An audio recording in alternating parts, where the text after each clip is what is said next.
अब दर्शकों को मैं बता दूं, हमारे साथ जुड़ चुके हैं अखिल भारतीय कांग्रेस के राष्ट्रीय प्रवक्ता, अपने हमारे सामने है एकदम से। राजेश, लिंक जुड़ गया है क्या अलका लांबा जी से? हाँ, देखिए, अलका लांबा जी के बारे में बता दूं कि पिछले काफी समय से हिमाचल में है, बहुत एक्टिव है, और आप इनके बयान जो है मतलब ठीक ठाक आप देख रहे हैं, टक्कर लेने का आजकल जिम्मा जो है बयानबाजी तो अलका लांबा जी के पास है। आइए फिर बात करते हैं अलका लांबा जी से। अलका लांबा जी, आपका बहुत बहुत स्वागत है दिव्य हिमाचल टीवी पर।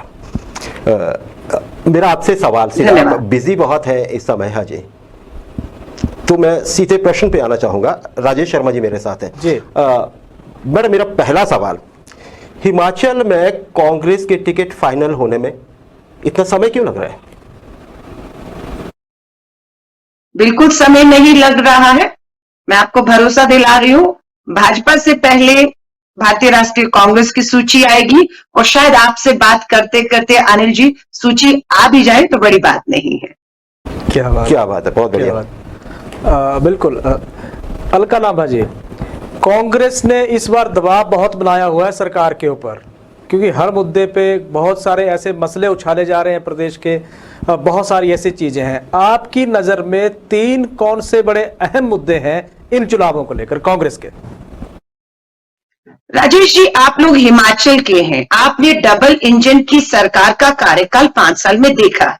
सबसे बड़ा मुद्दा बेरोजगारी है। खुद जयराम ठाकुर जी जाते जाते बताकर जा रहे हैं कि मैं 10 लाख बेरोजगार युवाओं की एक सौगात हिमाचल को देते हुए जा रहा हूं। खुद बताते हैं कि कर्ज में मैं हिमाचल को छोड़कर जा रहा हूं। खुद मालूम है कि पूरे हिमाचल की महिलाएं, उज्ज्वला के गैस सिलेंडर बंद है, सब्सिडी नहीं मिल रही, 1100 रुपए का सिलेंडर है, और महंगाई की मार ने हमारी पूरी महिलाओं की कमर तोड़कर रखी हुई है। सरकारी कर्मचारी पूरे हिमाचल का आंदोलित है, अपनी पुरानी पेंशन योजना बहाली की मांग कर रहा है। संवेदनशीलता होनी चाहिए थी, लेकिन अपमान होता है। सदन में खड़े होकर मुख्यमंत्री कहते हैं कर्मचारियों को पेंशन चाहिए तो चुनाव में आइए, लड़िए, विधायक बनिए और पेंशन पाइए, ये उनका अपमान है। वहीं श्रीमती प्रियंका गांधी वाड्रा जी जब सोलन आती है तो सभा स्थल में जाने से पहले वो वहां पर कुछ दूरी पर सरकारी कर्मचारी जो अनशन पे बैठे हैं, धरने पर बैठे हैं, संवेदनशीलता है तभी जाकर उनसे मिलती है, उनका दर्द साझा करती है और उन्हें भरोसा दिलाती है। असल में कांग्रेस की सरकार बनने के 10 दिन के भीतर पहली कैबिनेट की हम पुरानी पेंशन योजना ओपीएस को लागू कर देंगे हिमाचल में, ये हमारी नीयत है। और 3 मुद्दे आपने पूछा, बिल्कुल, महंगाई, बेरोजगारी और सरकारी कर्मचारियों को पुरानी पेंशन हमारे पहले 3 मुद्दों में है। लेकिन मैं कहूंगी ऐसा नहीं है कि सेब और हमारा किसान और बागवान, उसे उचित दाम नहीं मिल रहा, अन्याय हो रहा है। 30 रुपए किलो का सेब शिमला में बेचने में, हिमाचल में बेचने को मजबूर है, और वही सेब पूंजीपति मित्र 500-600 रुपए किलो शिमला हिमाचल से बाहर बेच रहे हैं। तो उनके साथ भी न्याय हो, ये भी हमारी पूरी की पूरी कोशिश रहेगी।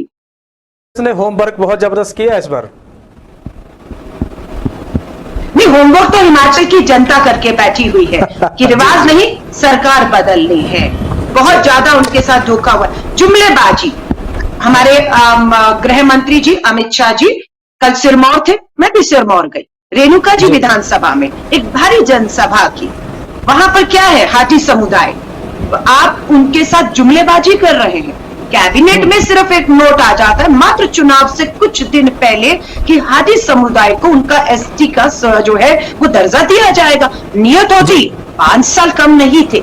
अभी भी हमने कहा था कांग्रेस के हमारे सारे सांसद आपका इसका समर्थन करेंगे, आप कैबिनेट नोट तक मत छोड़िए, संसद का विशेष सत्र बुला लीजिए, वोटिंग करा लीजिए, चर्चा करा लीजिए, कानून बना दीजिए और उनका हक उन्हें दिलवा दीजिए। लेकिन हो क्या रहा है, सिर्फ कैबिनेट की मीटिंग के बाद एक जुमला है, और वो भी अमित शाह जी जो कहते थे कि 15 लाख तो जुमला था, काला धन नहीं आना था, 15 लाख नहीं आना था। ऐसे ही हाटी समुदाय और हमारे जो दूसरे समुदाय हैं उनके बीच में खाई पैदा करने का काम मात्र आपके आधे अधूरे फैसले ने जो कैबिनेट में आपने लिया है उसने पैदा की है खाई। जी, क्या बात है अलका जी, सही है कि आपने के पास मुद्दे बहुत हैं, तैयारी बहुत है, जनता भी आपके अनुसार भाजपा से तंग है। फिर ऐसी क्या बात है जब सब कुछ कांग्रेस को ऐसा दिखता है कि सत्ता वो पाने वाले हैं, फिर कांग्रेस के बहुत से नेता धड़ाधड़ पार्टी छोड़कर भाजपा में क्यों जा रहे हैं? क्या संगठन के तौर पे कोई कमजोरी है कांग्रेस में? नहीं, देखिए अनुज, मैं साफ बता रही हूँ, ये राजनीति है। मैं भी 3 दशक से इसी राजनीति में हूँ। 3 बार विधानसभा का चुनाव लड़ चुकी, विधायक रही हूँ। आज कांग्रेस, मैं कह रही हूँ, पूरा देश एक चुनौती से गुजर रहा है। यहाँ पर विपक्ष में रहकर आपको संघर्ष करना है, लेकिन सत्ता में बैठी सरकार धन, बल, सत्ता, सरकारी संस्थाओं, मशीनरी का पूरा इस्तेमाल करके सिर्फ कांग्रेस नहीं, विपक्ष को कुचलना चाह रही है, विपक्ष की आग कुचलना चाह रही है। और वो लोग जो बिल्कुल डर नहीं रहे हैं, वो राहुल गांधी के साथ चल रहे हैं। आप ईडी सीबीआई का डर दिखाइए, आप धन और बल का लालच दिखाइए, आप वो लोग जो संघर्ष नहीं करना चाहते, सत्ता सुख प्राप्त करना चाहते, वो जा रहे हैं और उनका जाना बेहतर है, क्योंकि विपक्ष में रहकर वही लड़ सकता है जो डरे नहीं, मजबूती से जनता के मुद्दे। मैं लड़ रही हूं, हम लड़ रहे हैं। आप चैनल सच्चाई लगातार दिखा रहे हैं, बहुत से चैनल, मैं कहूंगी, माफी चाहूंगी, दुख होता है कहते हुए, गोदी मीडिया शब्द दिल्ली में इजाद हुआ है। क्यों? क्योंकि जनता के मुद्दे गौन हो चुके हैं। महंगाई, बेरोजगारी, गिरता रुपया, गिरती अर्थव्यवस्था, आप देख रहे हैं, किसान, सब त्राहिमाम है, भूखमरी में। 120 देशों में भारत, बांग्लादेश, पाकिस्तान, नेपाल पीछे छोड़कर 107 नंबर पे खड़े हैं। वहीं हरियाणा में अनाज सड़ रहा है। निर्मला सीतारमण जी, देश की वित्त मंत्री, आज कहती हैं रुपया कमजोर नहीं है, डॉलर मजबूत हो रहा है। और मनमोहन सिंह जी के समय में वही 40, 50, 60 वाला रुपया जो है डॉलर के मुकाबले कमजोर था, आज 82 रुपए। इतिहास पूरा रिकॉर्ड ब्रेक हो गए, लेकिन स्वीकार नहीं कर रही भाजपा की सरकार। पर हिमाचल के लोगों को कहूंगी, उपचुनाव होता है, जितने भी कांग्रेसी को आप डरा रहे हैं, लालच दे रहे हैं, छोड़ के जा रहे हैं, उसके बावजूद हिमाचल खड़ा है आपके सामने। उपचुनाव हुए, मंडी लोकसभा, खुद मुख्यमंत्री जयराम ठाकुर जी मंडी से आते हैं, 3 लोग विधानसभाओं में हुआ है। क्यों आपका उपचुनाव में सुपड़ा साफ हुआ? क्योंकि जनता के मुद्दों पर आप चुनाव नहीं करा रहे थे, आप उनकी भावनाओं से खेलते हैं हर बार, और चुनावी मुद्दों से भटका कर। अभी मैं देख रही थी, इश्तिहार लगा हुआ था यहाँ पर, 370 धारा और प्रधानमंत्री जी का चेहरा, यानी कि तय हो चुका है कि जयराम ठाकुर जी के चेहरे पर वोट नहीं मिल रहा। धूमल जी की तरह शायद वो भी चुनाव हारने वाले हैं, इसलिए प्रधानमंत्री जी का चेहरा और मुद्दे राष्ट्रीय और अंतरराष्ट्रीय होने वाले हैं। लेकिन हमारी कोशिश रहेगी कि हम ये पूरा चुनाव हिमाचल के लोगों के मुद्दे और हिमाचल की 4 दीवारी में लड़ें। इसी पे लौट रहा हूं अलका जी, कांग्रेस ने इन चुनावों में 10 गारंटियां दी है जनता को या हिमाचल प्रदेश को। प्रदेश के संसाधन सीमित हैं, आय के सोर्स हमारे बहुत लिमिटेड सोर्स हैं, पैसा कहां से आएगा? बहुत अच्छा राजेश जी, पैसा कहां से आएगा? सरकारी खजाने की बंद होगी। कितने जहाज कितने खरीदे, कितने हेलीपैड, दलाली और रिश्वतखोरी बंद होगी। राजीव बिंदल भाजपा के प्रदेश अध्यक्ष थे, कोरोना महामारी में पीपी किट में 5 लाख की दलाली खाते हुए पकड़े गए या नहीं पकड़े गए? पद से हटाए गए, नड्डा जी हटाए, जेल नहीं जाते हैं। तो जब सरकारी खजाने की लूट बंद होगी, भ्रष्टाचार, पुलिस भर्ती पेपर लीक बेचते जाओ पेपर, बीजेपी की फुल फॉर्म हो गई है।